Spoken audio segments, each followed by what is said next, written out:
So hello everyone, my name is Ayrton Aubry and I'm the scientific director at the LASPAD, and I welcome you to this seminar. The LASPAD is the research laboratory associated with Gaston Berger University in Senegal.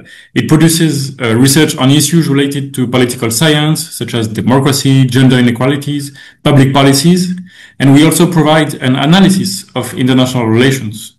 More precisely, the program NAM is in charge of studying African actors in multilateral institutions. And this is why we launched a series of seminars this year on multilateralism. This series aims at analyzing the news of multilateralism from an African perspective. We already had 2 sessions. The first one about African states at the Security Council that was held right before the opening of UNGA's 80th session. And the second one was about African positioning in climate negotiation in prevision to the COP30 in Brazil that will take place in November. Both videos are available on our YouTube channel. Today, we organized our 3rd session, and I have the pleasure and the honor to welcome Ms. Diane Sayinzoga, Chief of UNCTAD Regional Office in Africa. UNCTAD is a fascinating organization for anybody who looks at multilateralism from the Global South.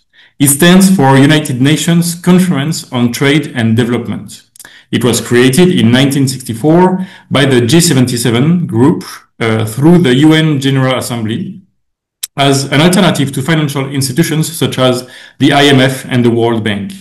Since then, it has produced numerous technical analyses on issues such as the deterioration of the terms of trade and more recently on the African Continental Free Trade Area. No later than last week, UNCTAD held its 16th session in Geneva, Switzerland. The summit is one of the major multilateral events of the end of the year with the opening of the UNGA and the COP30 in Brazil. At the end of the week, the Geneva Consensus was adopted, and I am sure that Ms. Sayinzoga will enlighten us on the importance of this meeting for the African continent. As I said, Diane Sayinzoga is the Chief of UNCTAD Regional Office for Africa. She's been occupying this position since November 2023, and before that, Ms. Sayinzoga worked for the Rwanda Development Board. Ms. Sayinzoga holds a Master's in International Economy and Development from Louvain University in Belgium. She is an award-winning personality with awards from the Mo Ibrahim Foundation and the African Women in Agriculture Research and Development Program. Ms. Sayinzoga accepted to present us the results of UNCTAD16 so that we can have a better understanding of the challenges and opportunities of Africa in terms of trade and development in a context of deep remodeling of trade dynamics and restructuring of the development architecture, as well as growing concerns about the depths of many countries from the Global South. Ms. Sayinzoga, I thank you for accepting to spare a few minutes of your agenda to discuss with us about UNCTAD, about what UNCTAD is doing for Africa. You will deliver your presentation for around the next 30 minutes, and we will then have a Q&A session with the rest of the public. The audience can ask questions in French or in English, and you can prepare your questions during Ms. Sayinzoga's presentation and raise them at the end of the presentation. Or you can write them down in the chat and I will read them out loud, or raise your hand and ask them directly to Ms. Sayinzoga. So it seems that everything is set. So I leave the floor over to you, Ms. Sayinzoga. I can't wait to hear what you have to say to us. Thank you very much. Yeah, thank you so much, Ayrton Aubry. I hope I pronounced very well your name. So it's a pleasure for me to join this session today. As it was introduced, my name is Diane Sayinzoga and I'm the Chief of UNCTAD Regional Office for Africa. We have an office in Africa, in Ethiopia, Addis Ababa, though our headquarters is in Geneva. During this presentation, I will be happy to share with you some of the activities we are implementing in Africa. Oh, yeah, it's okay. It's changing. So throughout the presentation, we will look at, first of all, and then we will look at what we do, and we will talk about some key interventions in Africa. I tried to summarize those interventions. There are many, but I will be talking about a few of them. And last but not least, we'll talk a little bit about the UNCTAD16.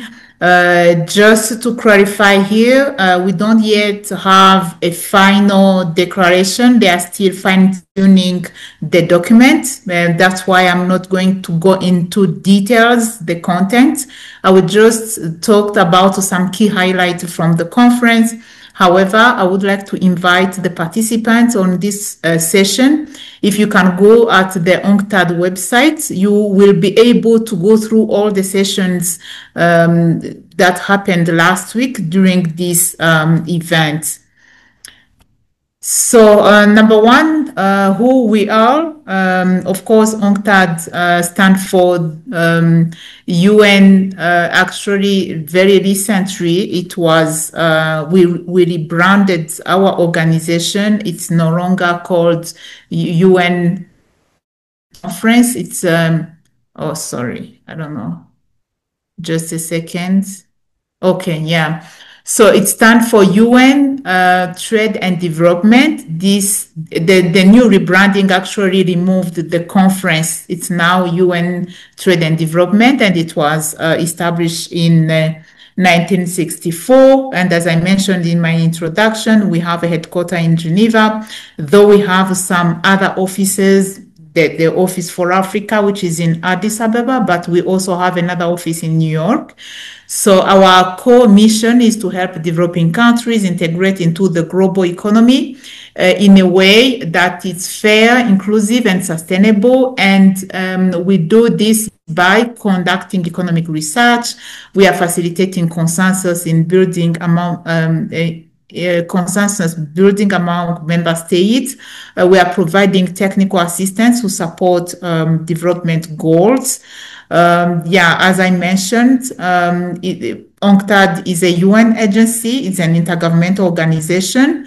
And we are within the UN Secretariat, and we promote trade for the developing countries. So, as I mentioned, we were created 6 decades ago. Last year, we celebrated our 6th anniversary. And when UNCTAD was created, the objective was to ensure that the fruit of trade and globalization are shared by all. And today, this vision remains our guide, and even it is really our motivation, even if today world is really being affected by so many unpredictable events, we are still very committed to fulfill that mandate.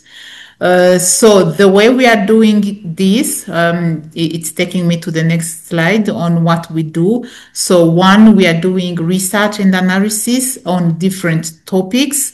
You can find on our website different documents we are publishing every year on trade, investment, finance, development issues.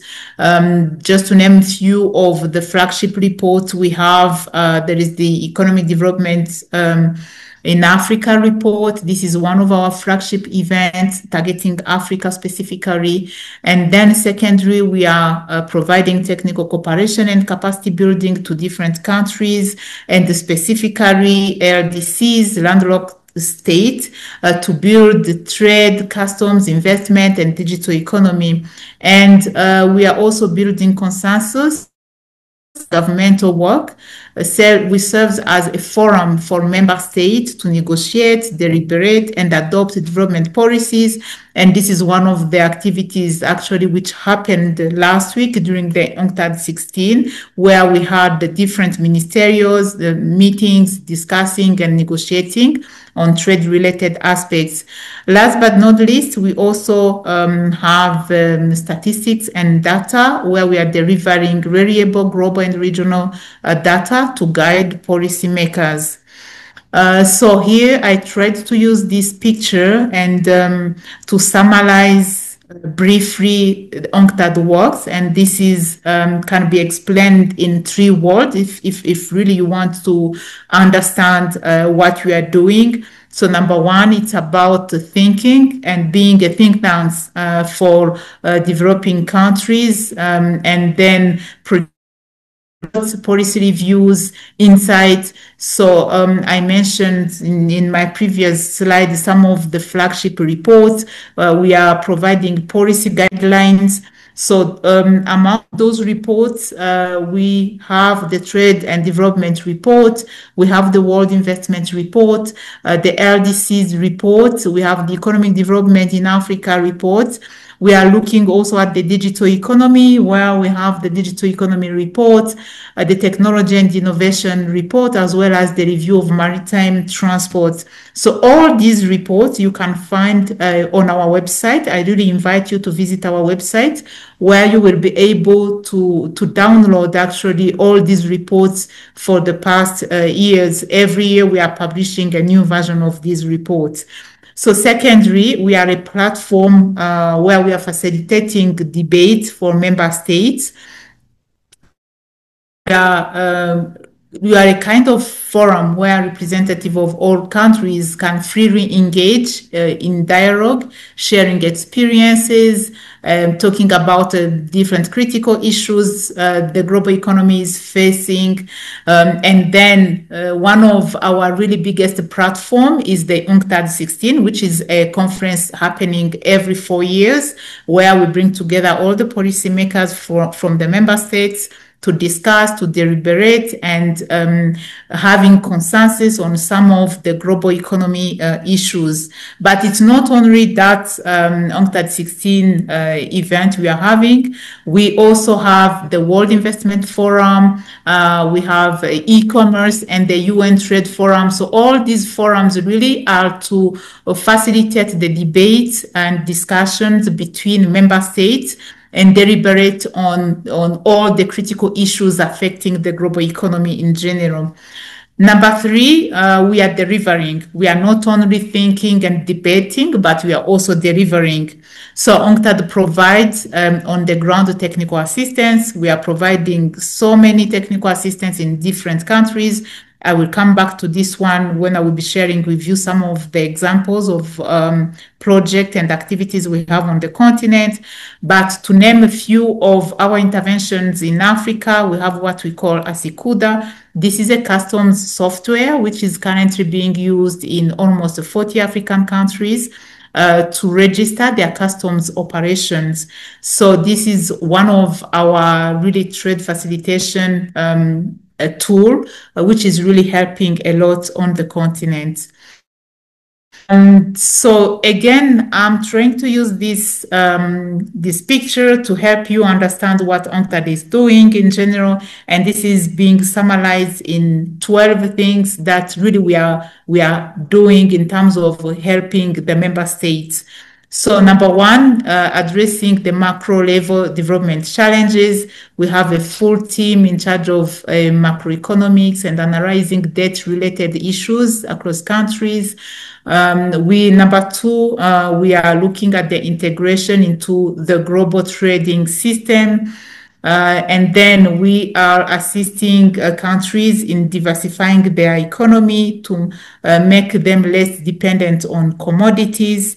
So this is also another area where really we are putting a lot of effort. As you know very well, most of the African countries, they are exporting commodities without value addition. So this is also another critical looking at.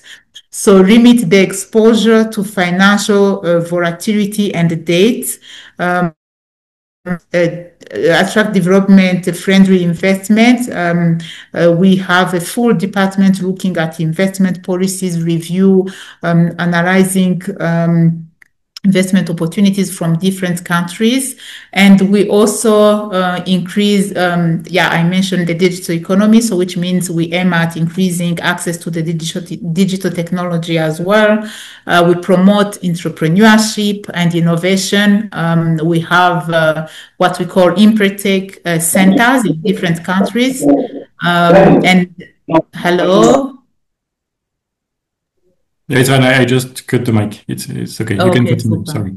Yeah, I was talking about the promotion of entrepreneurship and innovation. This is another area we are really investing a lot in different countries.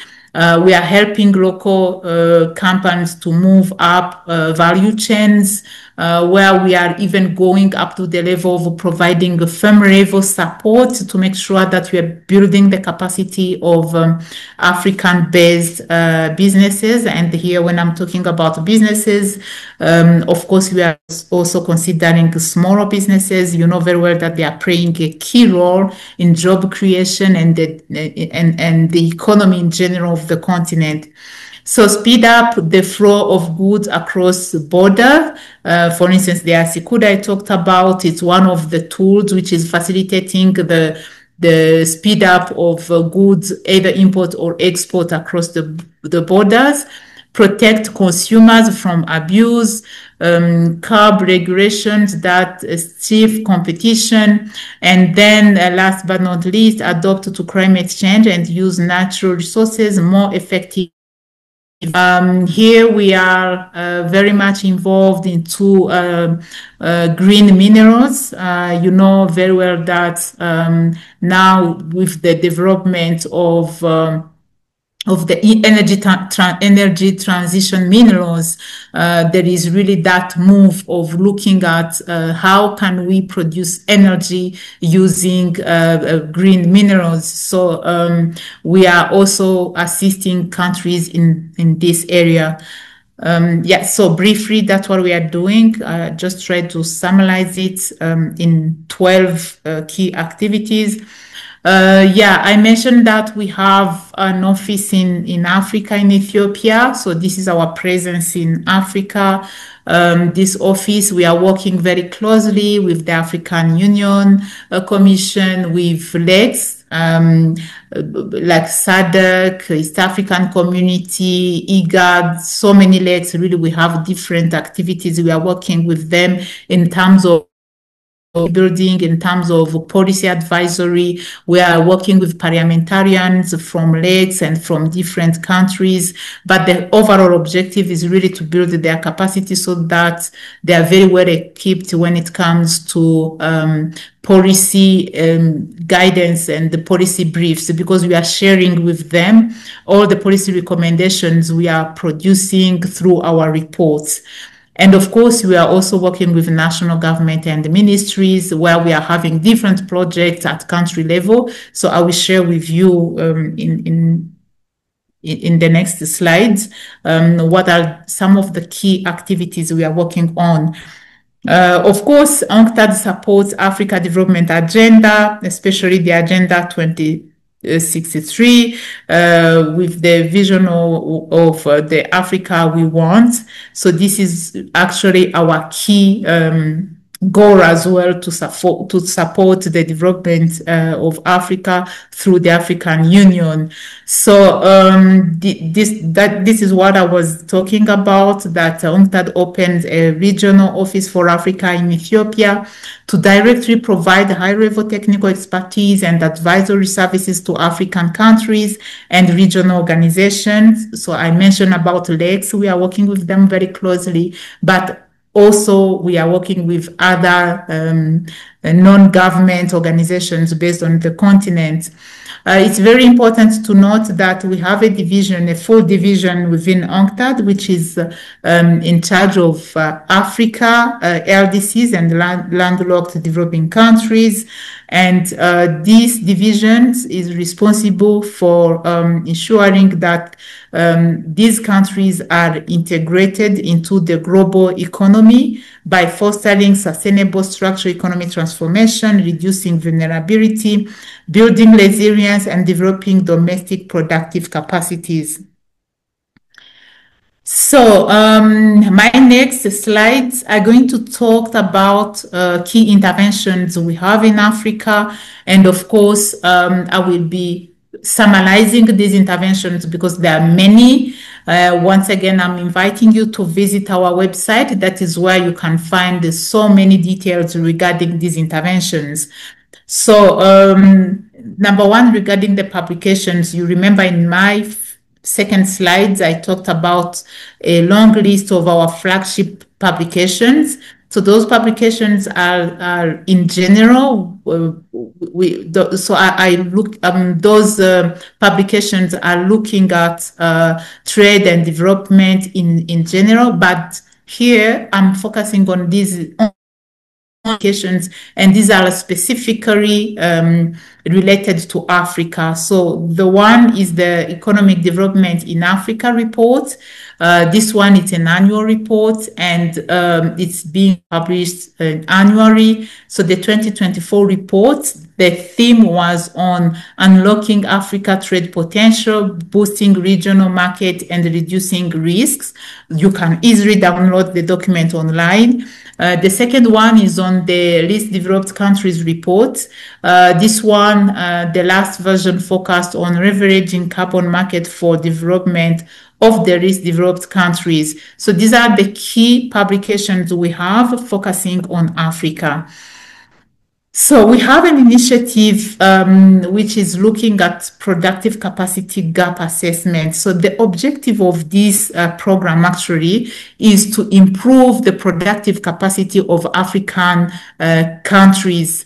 Just to give you a very specific example here, you know, we are talking about integrating the global value chains and so on, but sometimes we don't have the capacity. We are not able to supply. For instance, if we are some exporters, let me give you an example. In the export, we can have an order from China. They are requesting, let's say, 10 containers of roasted coffee, and then it's become an issue to consolidate or to produce those containers. Anyway, that's an example, but there are so many cases that shows that African productive capacity are still very low, and countries are not able to meet the requirements when it comes to the integration to the global market.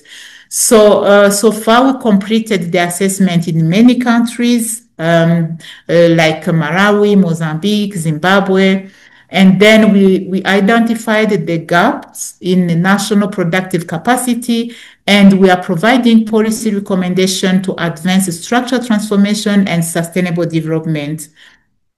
We also have other programs related to investment promotion and entrepreneurship. So under these programs, we have strengthened the capacity of 5 countries in Africa. This happened actually last year in 2024. So, and these countries include Ethiopia, Malawi, Namibia, Seychelles, and Tanzania. And then we promote and facilitate investment that contribute to the energy transition.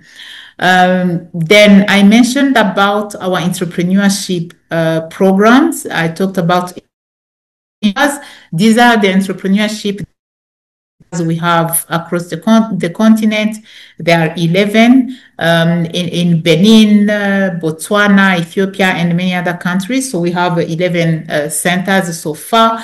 And as of now, 5,000 entrepreneurs, they benefited to the capacity building programs and trainings we are providing through these centers. Another important intervention we have is on business facilitation, where in 11 countries, we have the digital government platforms for business and investment facilitation, and this helps government to simplify and automate administrative procedures. And some of those, just to name a few of those countries, include Benin, Angola, and Burundi.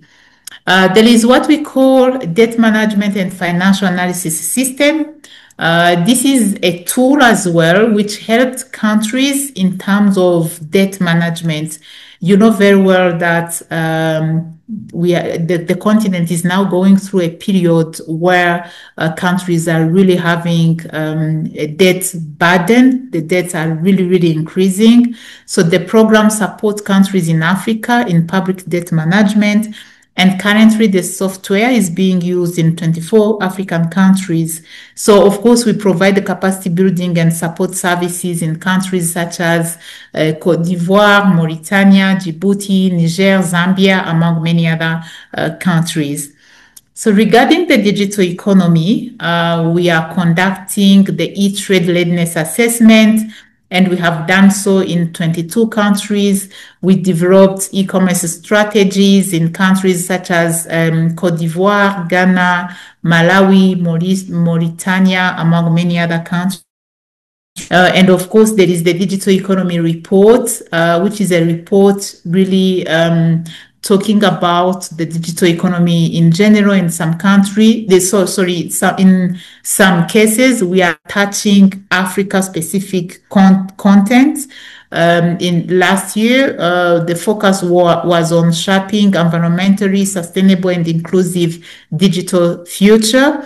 And here we were demonstrating how the digital economy actually is affecting African environment from the level of minerals extraction. You know very well that these digital tools we are using, they are mainly manufactured based on the minerals. So those minerals are from Africa. And then once we at the end, or when we finish to use these instruments, we have the laptops, the phones, and so on. So what are the disposal mechanism do we have on the continent? That is also a big challenge. So the recycling of these equipment, the waste collection, and so on, it's really a very big challenge for the environment in general on the continent. So once again, I invite you to read the report. The report is available online. You will be able to see different explanation and data and country-specific case where you can see how our continent is really being affected by the digital economy development in general. And this is specifically on the side of environment. There is the regional integration. This is another area where we are very much involved. I assume you know very well the African Continental Free Trade Area.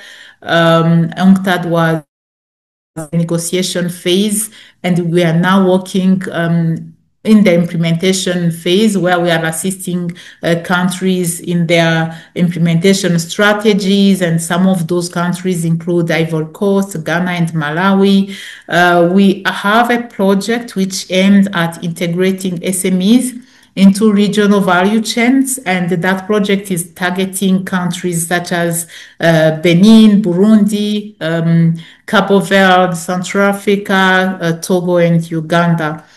In terms of the elimination of non-tariff barriers in Africa, we are also supporting the AfCFTA Secretariat, where UNCTAD, in partnership with the member state, we developed an online mechanism for reporting, monitoring, and eliminating non-tariff barriers.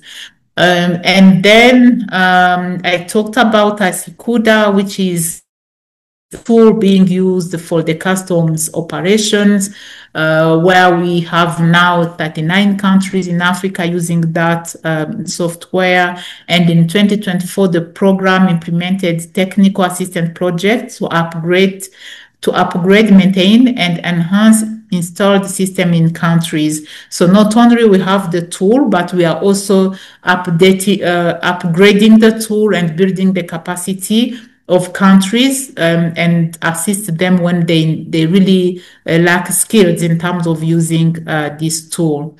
So that's it in terms of our interventions in Africa. Again, just to tell you that this is a brief summary. You can find everything online. So let me now talk a little bit about the UNCTAD16, which is an event.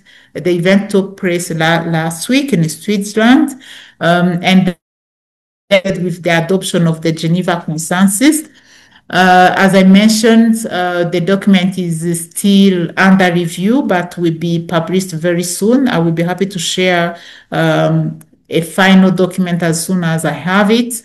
But briefly, the conference was attended by more than 170 delegations from different member states.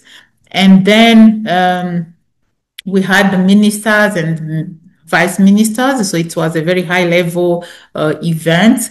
So during that event, we had a strong participation from developing countries, least developed countries, and of course, major economies and key trade actors. They also participated in the event. Then leaders who attended that event committed to reforming global development fair and more predictable and inclusive. The UN Secretary General was there as well. He participated and delivered keynote address during the event. But it's very important to mention that during the event, we were able to have new partnerships and funding pledge. Then those partnerships and fundings will really help UNCTAD in terms of advancing our actions in different sectors, including debt, digital economy, investment, and supply chain resilience. Yeah, we are still very much committed to achieving this mandate and providing that multilateralism remain alive, relevant, and capable of delivering results. So let me hear. I have been talking myself. I would like to hear from you as well for your comments, your questions, and as I mentioned as well, feel free to ask questions. If you have any question in French, I will try to respond as well. But that's it. That's the presentation I had for you. Thank you so much. Over to you, moderator.